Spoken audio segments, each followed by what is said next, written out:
Hello football fans. গেল এক সপ্তাহ আগে ইউরোপিয়ান ট্রান্সফার মার্কেটে সবাইকে চমকে দিয়ে পাওলো দিবালা সৌদি প্রো লিগে যাওয়ার গুঞ্জন ওঠে।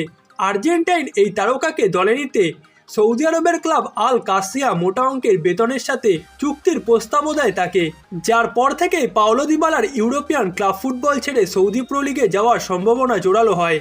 এরই মধ্যে সেপ্টেম্বরের বিশ্বকাপ বাছাই পর্বের ম্যাচগুলির জন্য 28 সদস্যের একটি স্কোয়াড ঘোষণা করেছেন আর্জেন্টাইন কোচ লিওনেল স্কলোনি, যেখানে প্রথমে পাওলো দিবালার নিশ্চিতভাবে থাকার কথা শোনা গেলেও তাকে শেষ পর্যন্ত স্কোয়াডে রাখেননি স্কলোনি, যার কারণে দিবালা সৌদি প্রো লিগে যাওয়ার সম্ভাবনা আরও বেড়ে যায়।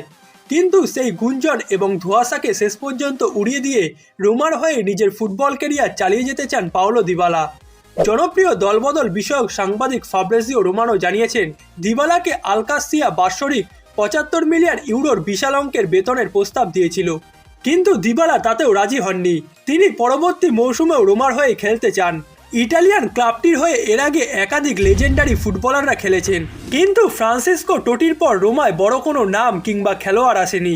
তবে 2022 সালে যখন 7 বছর জুভেন্টাসে কাটিয়ে পাওলো দিবালা রোমায় আসেন, তখন ক্লাবটির সমর্থকেরা রাজকীয়ভাবে তাকে বরণ করে নেয়। রোমার হয়ে মাত্র 78 ম্যাচে 34টি গোল ও 18টি অ্যাসিস্ট করেছেন দিবালা, যার দ্বারাই তিনি রোমার ফ্যান্সদের জন্য পছন্দের একজন খেলোয়াড় হয়ে উঠেছেন।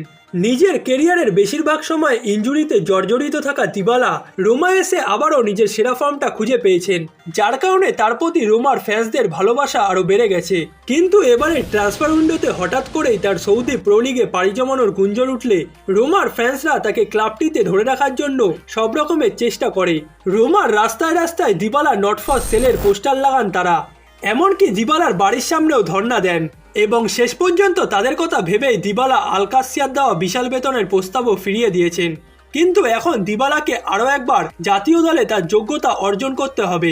লিওনেল মেসির একই স্টাইলের ফুটবলার হওয়ার কারণে আর্জেন্টিনার হয়ে নিজের কেরিয়ারের বেশিরভাগ সময় বেঞ্চে বসে কাটিয়েছেন দিবালা, কিন্তু এখন মেসি তার কেরিয়ারের শেষ পর্যায়ে চলে এসেছেন।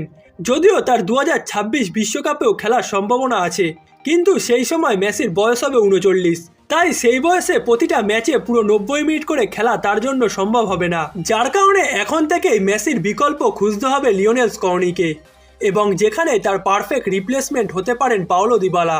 যদিও দলের মধ্যে মেসির অভাব কোনো ফুটবলারেরই পূরণ করার ক্ষমতা নেই, কিন্তু তবুও আমি বাকিদের থেকে এই পজিশনে পূর্ণ ফিট দিবালাকে এগিয়ে রাখবো। যদিও লিওনেল স্কলোনি পাওলো দিবালাকে কোপা আমেরিকা এবং পরবর্তী মাসের বিশ্বকাপ বাছাই পর্বের ম্যাচগুলির জন্য স্কোয়াডে ডাকেননি, তবে এমন নয় যে তার জন্য আর্জেন্টিনা দলের দরজা পুরোপুরি বন্ধ হয়ে গেছে। বিশেষ করে তিনি রোমায় থেকে যাওয়ার কারণে অক্টোবর মাসে তার পুনরায় স্কোয়াডে ফেরার সম্ভাবনা বেড়ে যাবে।